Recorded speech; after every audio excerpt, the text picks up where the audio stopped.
ঠিক রোজাকে তুমি যদি আসিয়ামু জান্নাহ, এই ঢালকে তুমি যদি ঢাল হিসাবে যদি রক্ষা যদি করতে পারো, তাহলে এই ঢাল তোমাকে জাহান্নামের আগুন থেকে বাঁচিয়ে দেবে। মুমিন মুসলমান, রোজা যেইভাবে রাখতে হবে, শুধু সকাল থেকে মাগরিবের আযানের এক মুহূর্ত পর্যন্ত অনাহারে থাকার নাম রোজা হইতে পারে না। নবী সাল্লাল্লাহু আলাইহি ওয়াসাল্লাম হাদিসের মধ্যে বলেন, অনেক মানুষ এমন আছে সারাদিন উপবাস রাখলো, অনাহারে থাকবে, অনাহারে থাকা ছাড়া তার কপালে তার ভাগ্যে আর কোনো কিছুই জুটবে না। রোজাও রাখছে, গীবত করেছে, রোজাও রাখতেছে, পরনিন্দাও করতেছে, রোজাও রাখছে, মানুষের টাকা পয়সা লেনদেনের ভিতরে সমস্যা করতেছে, রোজা রাখতেছে, ফাহিশা কথা বলতেছে, রোজা রাখতেছে, বিভিন্ন বাজে অভ্যাস রোজার আগে যেমন ছিল এখনো ছেড়ে দেয় নাই। রোজা রাখতেছে সময় কাটানোর জন্য টেলিভিশনে, ফেসবুকে, বিভিন্ন জায়গার ভিতরে বিভিন্ন অনুষ্ঠান দেখতেছে, যেগুলা দেখা নিষিদ্ধ। অর্থাৎ শুধু এরকম ভাবে দেহের রোজা রাখলে চলবে না। অনাহারে থাকার নাম রোজা নয়। চোখের রোজা আছে, হাতের রোজা, কানের রোজা, জবানের রোজা। অর্থাৎ বান্দা, তোমার জবানকে হেফাজত করতে হবে, তোমার চক্ষুকে হেফাজত করতে হবে, তোমার হাতের ব্যবহার ঠিক রাখতে হবে। অর্থাৎ বান্দারে, তোমার শরীরের অঙ্গ প্রত্যঙ্গ সব কিছুকেই, যেই সমস্ত বিষয়গুলোর ভিতরে আল্লাহ তাআলা নিষেধ করে দিয়েছেন, এই সব কিছু থেকে নিজেকে তোমাকে হেফাজত রাখতে হবে। তাহলে এই রোজাটা তোমার জন্য কল্যাণকর হবে, তোমার জন্য কামিয়াবি হবে। সুবহানাল্লাহ। রোজা রাখলাম, কিন্তু রোজার যে গুণের কথা আল্লাহ তাআলা বলেছেন, সেগুলো একটা অর্জন করলাম না, যেইভাবে মনে চায় সেভাবে চললাম, এই রোজার দ্বারা ফায়দা হবে না। আল্লাহ তাআলা রোজাকে এই জন্য দিয়েছেন, বান্দারে তুমি যেন তাকওয়া অবলম্বন করতে পারো, লাআল্লাকুম তাত্তাকুন। আল্লাহ তাআলা বান্দা যেন তাকওয়া অবলম্বন করতে পারে, এই জন্যই আল্লাহ তাআলা রোজাকে ফরজ করে দিয়েছে। বান্দারে, মানুষের সাথে সহানুভূতি দেখাইতে হবে। তুমি রোজা রাখার পরে কাজ করতে কষ্ট হয়, বান্দা আরেক ভাই যিনি দিনমজুর, পেটের দায়ে যিনি কাজ করে, তার তো রোজার সময় কষ্ট হয়। বান্দা, তুমি রোজা রাখো, তুমি কাজ করো না, তোমার কষ্ট লাগবে। যেই বান্দা রোজা রাখার পরে তোমার বাড়িতে কাজ করার মানুষ এসেছে, তারও তো কষ্ট লাগে। হাদিসের মধ্যে নবী বলেন, বান্দারে, তার সাথে তুমি সহানুভূতি করো। ও বান্দা, যেখানে তোমার একটা কাজের লোক লাগাই দিয়েছো, রমজান উপলক্ষে ওখানে তুমি 2টা কাজের লোক লাগাইয়া দাও। অর্থাৎ রোজাদারের কাজের বোঝাকে তুমি হালকা করে দাও। যেই বান্দা নাকি রোজাদারের কাজের বোঝাকে হালকা করে দিবে, এটা তার গুনাহ মাফের কারণ হয়ে যাবে, জান্নাতে যাওয়ার রসিলা হয়ে যাবে। সুবহানাল্লাহ। এই জন্য রোজাদারের সাথে সহানুভূতি করতে হবে, সহানুভূতি করতে হবে, দেখাইতে হবে। বান্দারে, এটা হলো সবরের মাস। মানুষ তোমার আমার সাথে তর্ক বিতর্কে যদি লিপ্ত হইতে যদি চায়, নবীজি বলে, বান্দারে, তোমার জবান থেকে যেন এই কথাটাই বের হয়, ও ভাই, আমার সাথে বাড়াবাড়ি করবে না, আমি হলাম একজন রোজাদার। ভাই, আমি রোজা রাখছি বলার মধ্যে আমি নেই। ভাই, ফাহিশা কাজের ভিতরে নাই, ফাহিশা কথা আমি বলতে পারবো না, আমি একজন রোজাদার। এই কথা বান্দা তুমি যদি বলো, আমি যদি বলি, তাহলে যতই জালেম হোক না কেন, তোমার সাথে আর আমার সাথে বাড়াবাড়ি করবে না। ইয়ারমুকের যুদ্ধে আবু জাহল রাদিয়াল্লাহু তাআলা তিনি বর্ণনা করেন, আমরা তো মানুষ, মানুষের কষ্ট দুঃখগুলো বুঝতে চাই না। ইয়ারমুকের যুদ্ধে আবু জাহল রাদিয়াল্লাহু তাআলা বর্ণনা করেন, যুদ্ধ যখন শুরু হয়ে যায়, আবু জাহল রাদিয়াল্লাহু তাআলা বলেন, আমি এরকম ভাবে পানির মশক নিয়ে বের হয়ে গেলাম। আমার চিন্তা হলো, আমার চাচতো ভাই জিহাদের ময়দানে গেছে, যুদ্ধের মধ্যে অংশগ্রহণ করেছে, তার জান যদি বাকি থাকে তাহলে তাকে কিছু পানি পান করাইব এবং এই পানি দিয়া তার চেহারাগুলো আমি ধৌত করে দেব। যেই মাত্র চাচতো ভাইয়ের কাছে পানির মশক নিয়ে আবু জাহল রাদিয়াল্লাহু তাআলা চলে গেলেন চাচতো ভাইয়ের কাছে, তাকে পানি পান করাইবে। কিন্তু চাচতো ভাই পানি না পান করে ভিন্ন আরেক ভাইয়ের দিকে ইঙ্গিত করলো, ইশারা করলো, ভাই আমাকে পানি পান করানোর আগে ওই যে পাশে দেখো আরেক ভাই পানি পানি পানি বলে কাতরাইতেছে, ওই ভাইকে আগে পানি পান করাও। আবার ভাই কি করলেন, আপন চাচতো ভাইকে পানি পানি না করে তাকে এরকম ভাবে পানিটা না খাওয়ানোর পরে ভিন্ন ভাইয়ের কাছে চলে গেল। আবার দ্বিতীয় ভাইয়ের কাছে যখন চলে গেল, দ্বিতীয় ভাইকে পানি পান করাইবে, তার চেহারাটাকে ধৌত করায় দিবে। আবার দ্বিতীয় ভাই ডাক দিয়ে বলে, ভাই আমার মনে হইতেছে আমার চাইতে ওই যে আরেক ভাই দেখা যায় আমার জরুরতের চাইতে তার মনে হয় পানির জরুরতটা অনেক বেশি, আমাকে আগে পানি পান করাইও না। আমার যে ওই যে আরেক ভাই পানি পানি বলে চিৎকার করিতেছে, তাকে আগে গিয়া পানি পান করাও। আবার দ্বিতীয় ভাইয়ের কাছে যখন চলে গেল পানি নিয়ে, আবার দ্বিতীয় ভাইয়ের দিকে ইঙ্গিত করিতেছে, আমার চাইতে মনে হয় আমার ওই 3 নাম্বার ভাইয়ের পানির জরুরত বেশি, যাও যাও তাকে পানি পান করাও। আবার 3 নাম্বার ভাইয়ের কাছে যখন চলে গেল, যাওয়ার পরে দেখতেছে আল্লাহর বান্দা এই জমিনের মধ্যে আর নাই, আল্লাহর বান্দা এই জগৎ ত্যাগ করে পরপারে চলে গেছে। আবার আপন যেই ভাই ছিল চাচতো ভাই তার কাছে চলে আসলো, আসার পরে দেখতেছে সেও আর দুনিয়ার ভিতরে নাই, সেও চলে গেছে। দ্বিতীয় ভাইয়ের কাছে চলে গেল, যাওয়ার পরে দেখতেছে সে দুনিয়া ত্যাগ করে জান্নাতে চলে গেছে। অর্থাৎ 3 জন বান্দা একই টাইমের মধ্যে 3 জন এরকম ভাবে মৃত্যুবরণ করলো। ও মুসলমান, এই ঘটনা থেকে কি বুঝবেন, কি শিখবেন? ওই সমস্ত মানুষগুলা কেমন ছিল? পরদরদি, পরোপকারী মানুষ ছিল। নিজের জান এরকম ভাবে বের হয়ে যাইতেছে, জান বের হয়ে যাবে, মারা যাবে অবস্থা। এই অবস্থার মধ্যেও আরেক ভাইয়ের জরুরতকে তারা বড় মনে করত, আরেক ভাইয়ের জিনিসটাকে তারা এরকম ভাবে প্রাধান্য দিত, নিজের জরুরতকে নিচে রাখে এরকম ভাবে ভিন্ন ভাইয়ের জরুরতটাকে বড় মনে করত। কিন্তু আমাদের মাঝে এমন মানুষ তো পাওয়া যায় না। আমরা তো ওই সমস্ত মানুষের কথা বলি, তাদের উত্তরসূরি আমরা। ওই সমস্ত মহামানবদের চরিত্র, তাদের চরিত্র আমাদের মাঝে আনতে হবে। ও মুসলমান, আমাদের চিন্তা হলো আরেক ভাই যেন না খেয়ে থাকে, আমি যেন খাইতে পারি। আরেকজন যদি অনাহারেও যদি মারা যায়, সেদিকে দেখার আমার সময় নাই।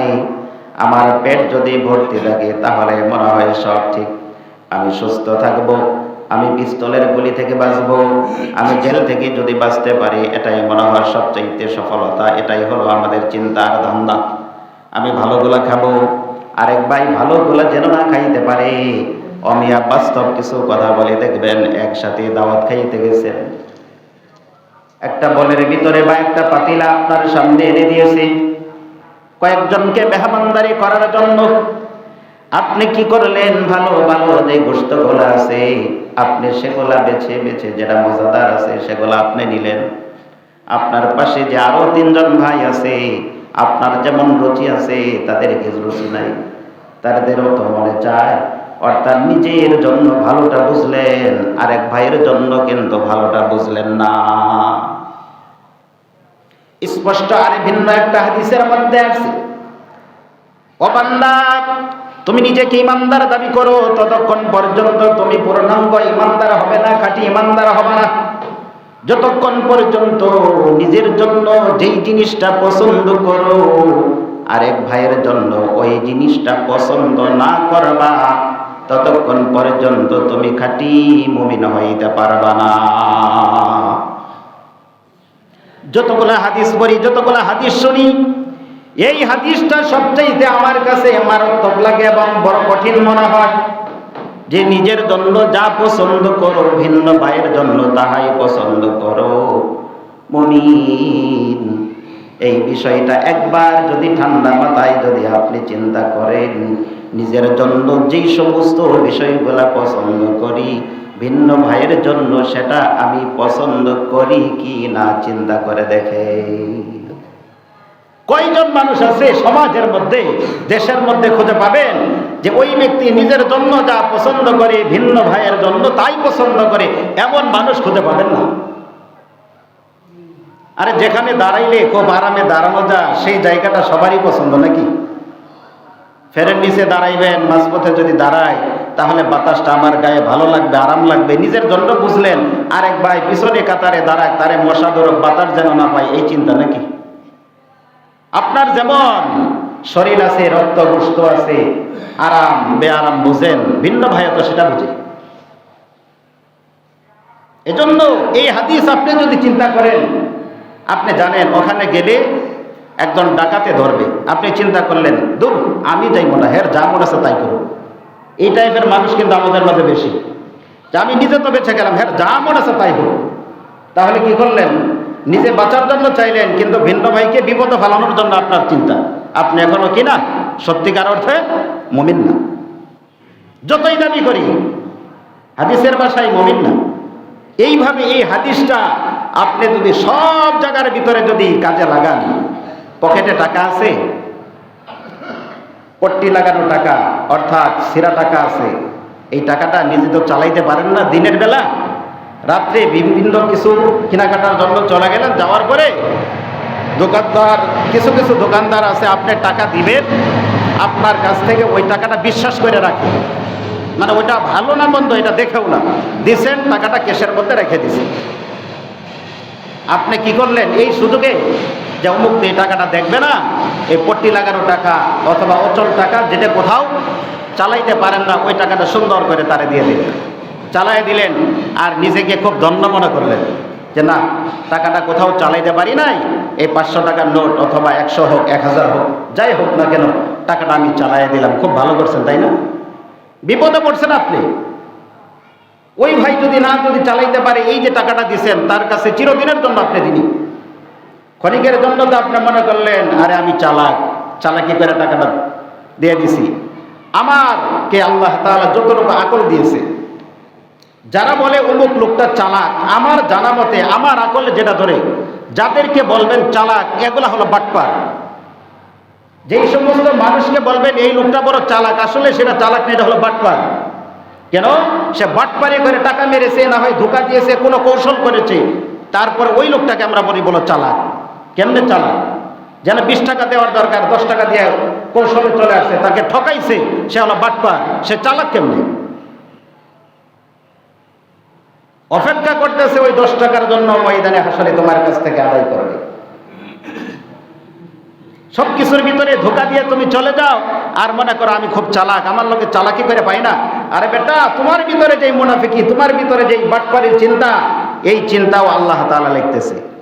আল্লাহ তাআলার কাছে কোনো কিছুই গোপনীয় নয়, সব কিছুই প্রকাশ করে দেবে আল্লাহ তাআলা।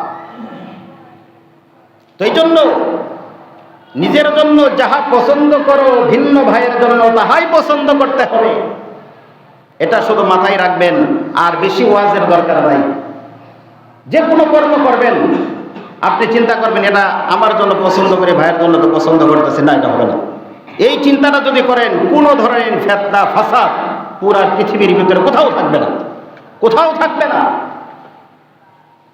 আপনি যেই পণ্যটা ভালো সেটা যেমন পছন্দ করেন, ভিন্ন ভাইয়ের জন্য সেটাই পছন্দ করার দরকার। আপনি খুব ভালো ভালোগুলা গ্রহণ করলেন, পরে চিন্তা করলেন দূর এগুলা যার মনে চা সে নিয়ে যাক, এগুলো আমার দেখার বিষয় না। তার মানে কি? নিজের জন্য ভালোটা বুঝলেন, ভিন্ন ভাইয়ের জন্য খারাপটা বুঝলেন। যে কোনো পণ্য বিক্রি করেন, এই পণ্যের ভিতরে ভেজাল ঢুকাই দিলেন, দিয়ে মনে করলেন আমি তো লাভবান হইলাম। আরে আপনি লাভবান হইলেন, আরেক ভাইয়ের তো ক্ষতি করলেন আপনি। এই চিন্তা যদি কোনো মানুষের মধ্যে আসে, এর জন্য আর কোনো ওয়াজের দরকার আছে? কোনো ওয়াজের দরকার নেই। এজন্য ওই সাহাবীরা দেখেন নিজের জান বের হয়ে যাবে, এরপরেও নিজের জরুরতকে ছোট মনে করে ভাইয়ের জরুরতকে তারা বড় মনে করেছে। এই জন্যই তো তাদের কথাগুলা, তাদের নামগুলা স্বর্ণ অক্ষরে লেখা আছে। কিয়ামত পর্যন্ত মানুষ তাদের নাম উচ্চারণ করবে, তাদের নামে দোয়া করবে। কেন? তাদের ওই মুজাহেদা, তাদের ওই কোরবানির কারণে তাদেরকে মানুষ স্মরণ রাখে। তো এই জন্য মাহে রমজানে যেই সমস্ত কাজ আল্লাহ তাআলা করার জন্য বলেছেন সেগুলো আমাদের করতে হবে। 4টা কাজ বেশি বেশি করতে হবে। কালিমায়ে শাহাদাত এটা বেশি বেশি পড়ব, ইস্তেগফার বেশি বেশি করব, এরপরে জাহান্নাম থেকে পানাহ চাইব, জান্নাতের জন্য আল্লাহ তাআলার কাছে দোয়া করব। 2টা জিনিস আল্লাহর জন্য, ইস্তেগফার আর কালিমা। আর 2টা জিনিস হলো নিজের জন্য। নবীজি এইভাবে বলেছেন যে 2টা তোমাদের না চেয়ে উপায় নাই, না করে উপায় নাই, সেটা হলো জাহান্নাম থেকে মুক্তি আর জান্নাতের আশা।